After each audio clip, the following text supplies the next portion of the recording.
a number of different recordings and you will have to answer questions on what you hear. There will be time for you to read the instructions and questions, and you will have a chance to check your work. All the recordings will be played once only.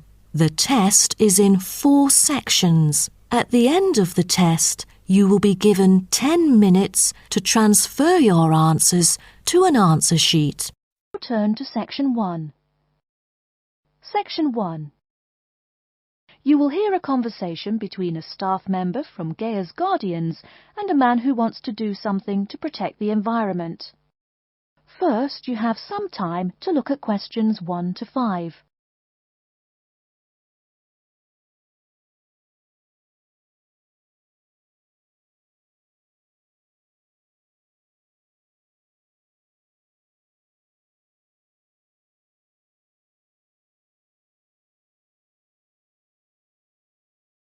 You will see that there is an example which has been done for you.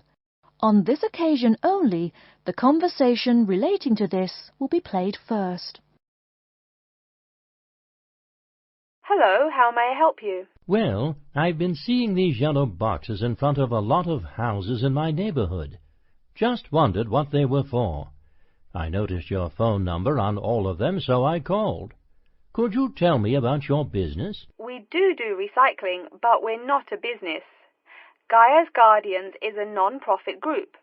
We encourage recycling as a way of protecting the environment. The woman says that they encourage recycling as a way of protecting the environment.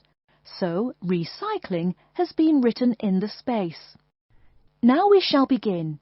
You should answer the questions as you listen, because you will not hear the recording a second time. Listen carefully and answer questions 1 to 5. Hello, how may I help you? Well, I've been seeing these yellow boxes in front of a lot of houses in my neighborhood. Just wondered what they were for. I noticed your phone number on all of them, so I called. Could you tell me about your business? We do recycling, but we're not a business. Gaia's Guardians is a non-profit group. We encourage recycling as a way of protecting the environment. I don't know. I mean, it is a good idea, but I really don't read the newspaper every day or anything. And we don't come collect newspapers every day. In fact, we only do pickups every other week. Oh, well, then maybe I could help. I mean, in my neighborhood, there's too much rubbish lying around everywhere. I'd like to help out, I guess. That's great, sir. You're doing the right thing. Okay, I need to get your contact information. What's your name, please? Peter Wisrow. Peter, how do you spell your last name? W-I-S-R-O-W? No, actually, it's W-I-S-R-O-U-G-H. Oh, I'm sorry. I'm a terrible speller. You're a good speller. It's just that my family are terrible pronouncers. You're quite a card, Peter. Okay, now what's your address? Number 168 Bridge Road. That's here in London. How about if I have any questions?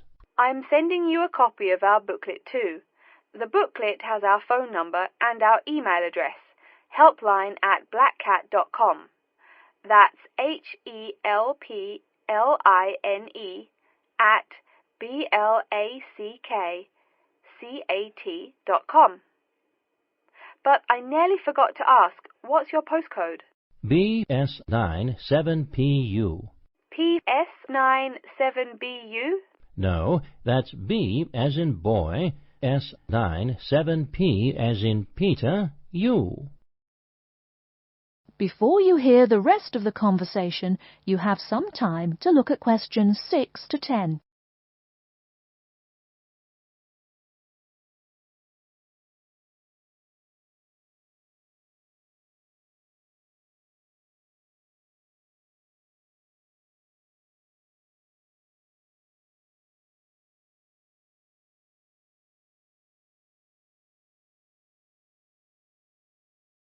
Now listen and answer questions 6 to 10. So I'm guessing those yellow boxes I saw are for recycled newspapers. Yes, that is correct, and it's free of charge. Wow, that's good news. Do you recycle anything besides newspaper? Oh yes, we recycle most everything. Glass, plastic, paper. Oh, so I can put like glass and plastic bottles in the box. Sorry again. Things like that you have to bring to our collection centre. And where is that? Our main centre isn't that far from you. It's actually right on the east side of Central Park. That new blue building? That's the one. Cool. Hey, what's with all those different colored boxes outside that place? Oh, that's for the different materials we recycle.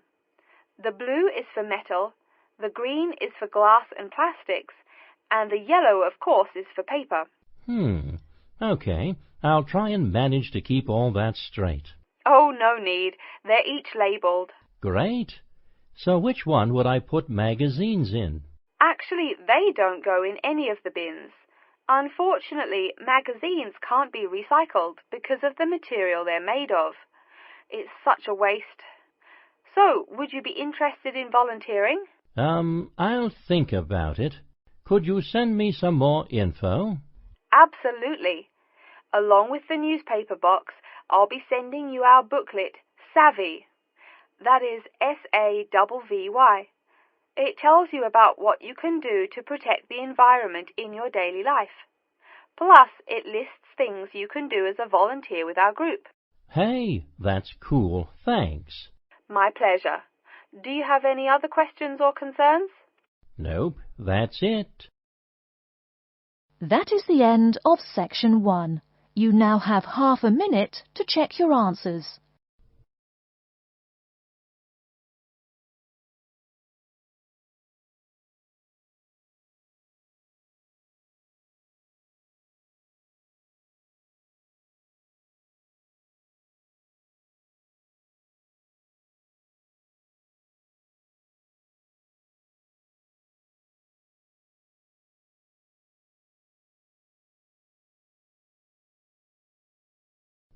Now turn to section 2.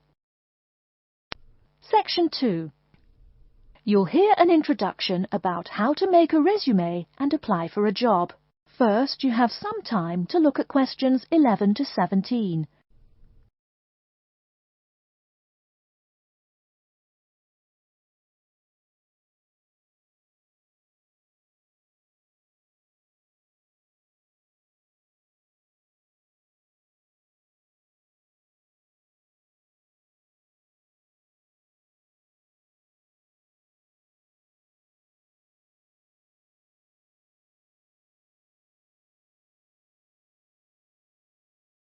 Now, listen carefully and answer questions 11 to 17. Welcome everyone to today's seminar on CV and interview skills. Remember, your CV is probably the most important document you will ever write. It opens the door to your career, and that job interview is probably the most important meeting you will ever attend. It's like stepping through that open door. So let's roll up our sleeves and get down to work, shall we? First of all, I cannot possibly tell you everything you need to know about writing a resume in the time we have. But let me tell you that there are dozens of great websites on the internet. These will give you all the suggestions you need. If you look at the paper I gave you, you will see a list of the dozen most popular sites. I can mention a couple of important points, however. One is that your CV or resume should not be too long. A page is about right. Why? HR departments do not have the time to read long documents. Too many people are sending too many CVs. After all, the economic crisis of 2008 is still very much alive. Everyone needs a job now. No matter how short you make that resume, though, you do not want to forget to tell HR how to contact your references. References are people who will give you a recommendation for a job. That's usually an ex-boss or a professor who knows you well. Do not use relatives. I don't care how much your mum loves you. Also, when you send that CV, be sure to include a typed cover letter. A cover letter is a letter where you basically are asking for a job.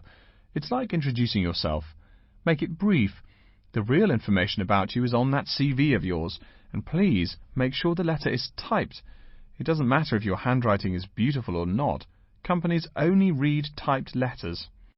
Another point about CVs is you should try to have an attractive layout. Maybe use different type fonts or colours to highlight information. Some people include a photo. You can find dozens of examples on the internet.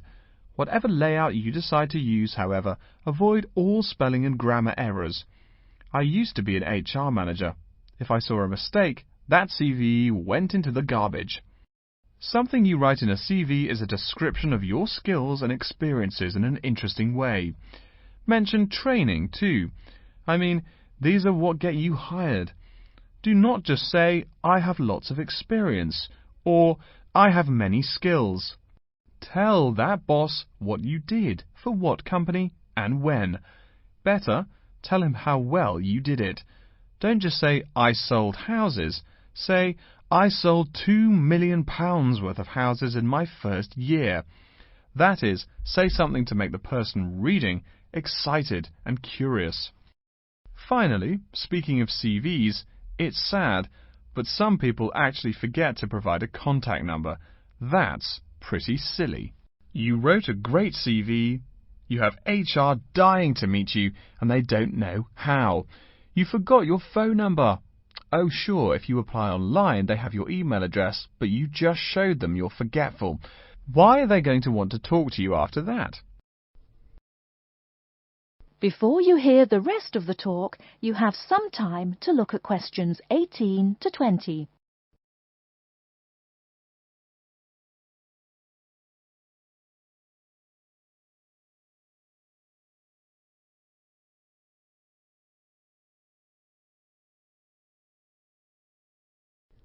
Now listen and answer questions 18 to 20.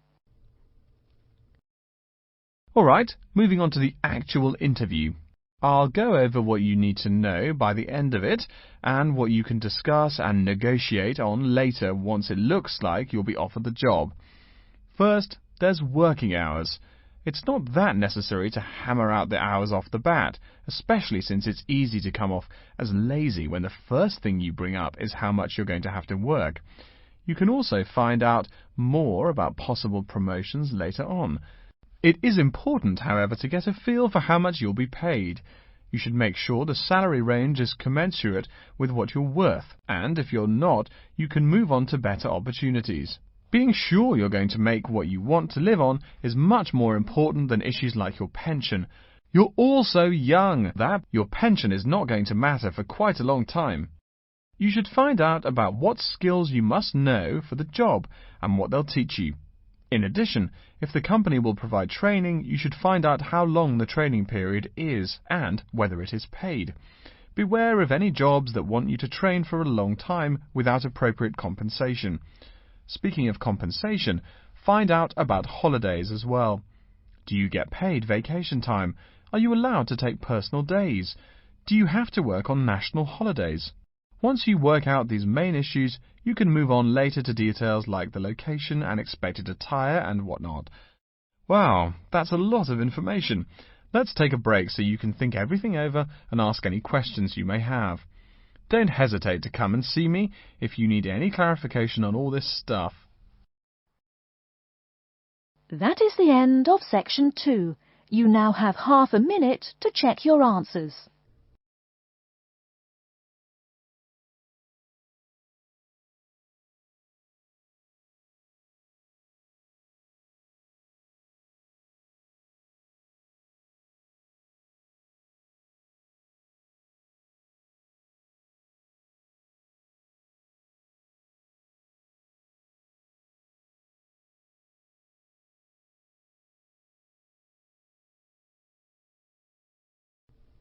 Now turn to section 3.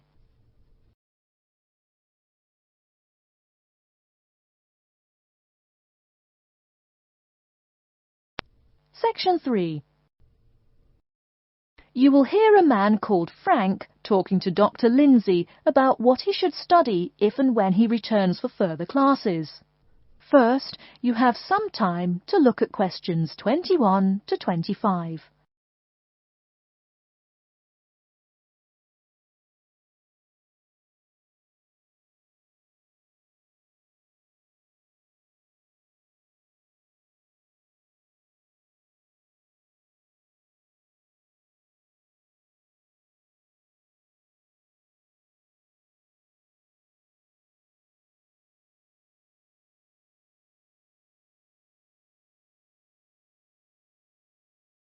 Now listen carefully and answer questions 21 to 25. Hello, are you Dr. Lindsay, the returning students advisor? Yes, that's right. Are you Frank? Your appointment wasn't until 2, but that's okay. Please come in and have a seat. Thanks. I like to arrive early whenever I have anything to do. That's certainly a praiseworthy habit. Let me see. It looks like you've taken a long break from school, and I understand you wanted to have a chat about what you should study if and when you return for further classes. It's such a big challenge. I don't know if I'm crazy for doing this or not. Believe it or not, I know exactly what you mean. Before I began working here at the university, I taught primary school for nearly 10 years. It takes a lot of courage to go back to school. I feel more shy and scared than the primary students I teach. In the schools I taught, I found today's youngsters are very sure of themselves. In terms of intelligence, I have a lot to teach them, and the maturity level of much of my class leaves something to be desired. But in terms of confidence, wow, a lot more confident than I am now, that's for sure. Stop fretting. A brave man is a coward who refuses to run. Let's talk about your strong points. You seem an intelligent man.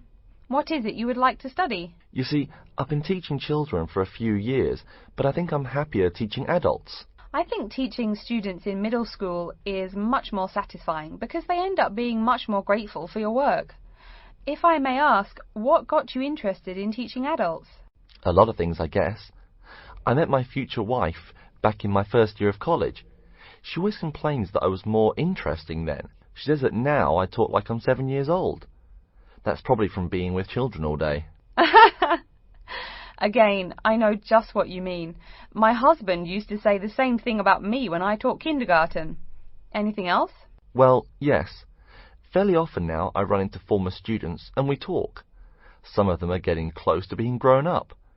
I guess I think more and more about how people develop over time. So I'm interested in the results of education, the final stages. I see. Well, coming back to the university can be both difficult and very rewarding. There are some problems unique to returning students, older students like yourself. What do you think is your greatest weakness? Well, I actually think my confidence is getting better. I'm definitely overcoming my introversion and starting to be much more comfortable in front of a class. To tell you the truth, I'm afraid I'm rather behind the times about many things. It's more difficult for me to chase after the popular things youngsters are fond of, such as iPhone, Twitter, if you name it. I think I understand. Before you hear the rest of the talk, you have some time to look at questions 26 to 30.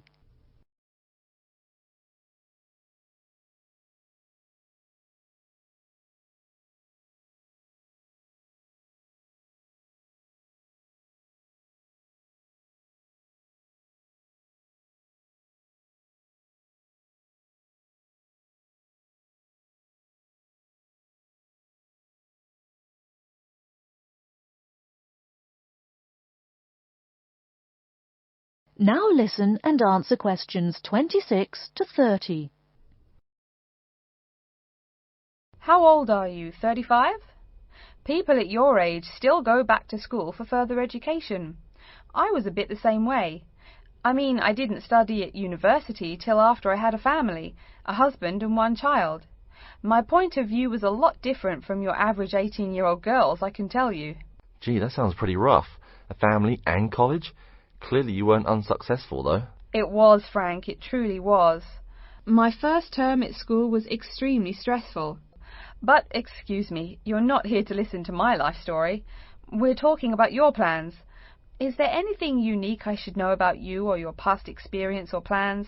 I'm afraid not. There is nothing interesting about my career or plans. It's really not too impressive. Now, I forbid you to talk like that. This is your one life, and if you're not interested, why bother living it? Don't be so humble, Frank. Okay. My wife says I'm a wimp. Let's talk about your dreams a bit. You want to teach adults, you said. What would you like to teach them? Well, when I first came to college, I really liked languages and literature. A lot of people have told me that for practical reasons, it would be more rewarding to choose business management as my major.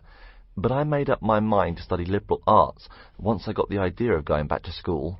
I must say it's refreshing to meet someone who knows there's more to an education than computers and finance. Let's have a look at the university course catalogue. Excuse me, Dr. Lindsay, before we do that, could I maybe ask you some questions about changes in university life? I think I need to discuss that so I know what to expect. Of course, I'm here to help you. The biggest thing to get used to is the change in technology. Professors present things on huge screens, many of which are interactive computerized whiteboards. You can write on them still and use them like a touchscreen. They're really handy. No more sloppy scribbled notes on the projector. Let's see, I doubt you'll be living in student housing, so I won't go into all the improvements there. Another major change that you'll enjoy is the plethora of resources available for students.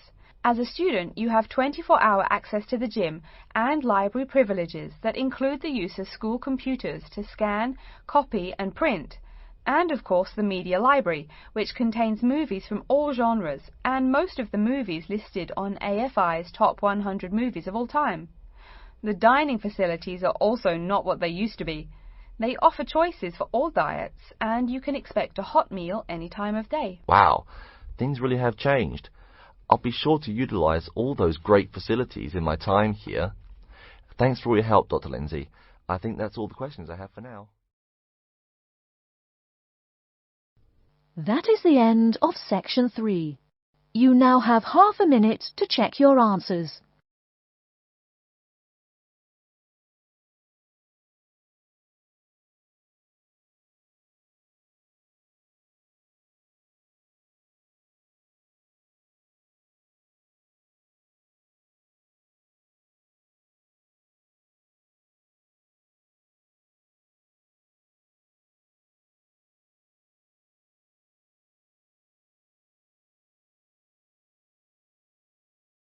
Now turn to section 4. Section 4. You will hear an introduction about the curriculum and facilities of Wassamata University. First, you have some time to look at questions 31 to 40.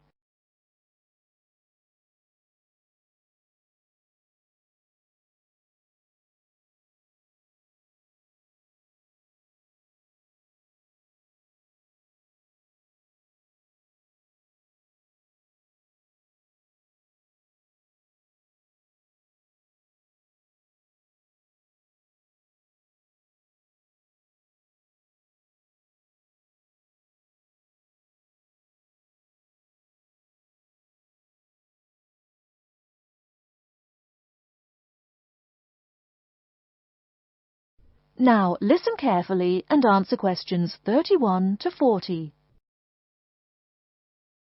Okay, and welcome back. During the short break we just took, several of you approached me with questions. So before going on with the orientation talk, I'd like to address those queries. As I found, if one person asks a question, probably a dozen others are wondering about the same thing. The first question is whether Wassamata University employs modules technology as an instruction method. The answer is yes, we do. At least that's what the university catalogue says. If some of you don't understand what modules technology is, don't worry. I googled the word but couldn't find it. Apparently, though, it's a method of broadband wireless access. At least, that's what an American company's website told me. But again, don't worry. If you need to know something more, your professor can tell you. Another question someone asked me was what tomorrow's workshop on research methods and skills was about. Well, research skills include any method you can imagine for finding and presenting any information you need. That's not just schoolwork either.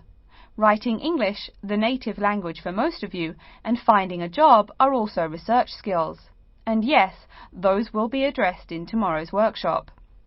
As you know, Wassamata University is one of this country's premier universities for the study of the dismal science, economics. Some of you, it seems, want to get a jump on their classmates. During the break, half a dozen of you came up and asked me where to find economics tomes. I know it's odd, but this school's library holdings are divided up between two libraries. Economics books are in the old library. If you look out of the window behind me, you can see it. It's the red brick building. Oh, before I forget, you economics types also need a lot of math, am I right? Well, those math books are neither in the old library nor in the new one. They can be found in the math department building. Why am I telling you this? Doesn't the invisible hand guide economists? Maybe it's good you asked. In 2008, that hand shoved most of the world economy off a cliff, didn't it?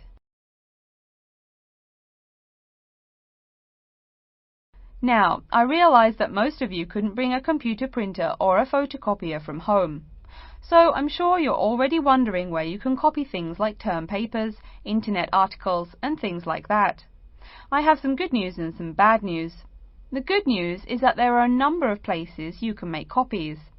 These include both libraries and the Student Union building. Now the bad news. I'm sorry to say, most classroom buildings and academic departments do not have copiers students can use. So most of the large buildings you see around campus do not have copiers for students. The copiers there are reserved for professors and office staff. Oh yes, I nearly forgot to tell you. If you need to have printing done, all the copiers available to students are laser printers. Plus, for your convenience, you can pay using prepaid cards. You can get those in the Student Union building. That just covers the questions put to me. If you have more, please see me during the next break at 2:15. Right now, though, I'd like to start to give you a rundown on the various facilities here on campus. That way you won't get lost so easily in the weeks to come. I've been told that this year's incoming class features a large number of married students and parents. So you must be wondering where to put the baby while you're in class. Okay, right now we're in the Student Union building, right? Remember the big doors in front where you all came in? If you go out of the building, you can see the nursery is just on the other side of this building. It's only about 20 meters away. Convenient, eh? Next, we're all from different places around the country. Some of you are from other countries. That means we're pretty likely to get sick during the first months of school as we expose each other to many new viruses. So where's the doctor? Of course, you need to find the Medical Services Centre, which is on the right as you leave the building. Remember, that's the second building on the right. And if you look out of that window, you can see a lot of antenna and satellite dishes on the roof. So that's what we call the Media Centre. Yeah, I know, I think it's confusing too. The Media Centre is next to the Medical Centre. The chairwoman of the journalism school on the first floor doesn't like it when people who wander in there mistake her for a nurse. Chances are you'll have at least one math class while you're here. That red building there, just outside to the left, is the math department building. I know, it looks about as old as the subject of math, but I assure you that the inside is equipped with state-of-the-art classroom equipment, including interactive chalkboards and surround sound in every room. Oh, can you see the back building there? Yes, behind the Media Centre. Quite new, isn't it? That's the new library, just decorated. They're back to back, you might say. If you look just to the left of it at the lower, older-looking building, you'll find the old library. It's nice and quiet, perfect for those marathon study sessions during exam week. Since the weather is so nice, why don't we stop looking at our maps, but go for a walk around the campus? That is the end of section 4. You now have half a minute to check your answers.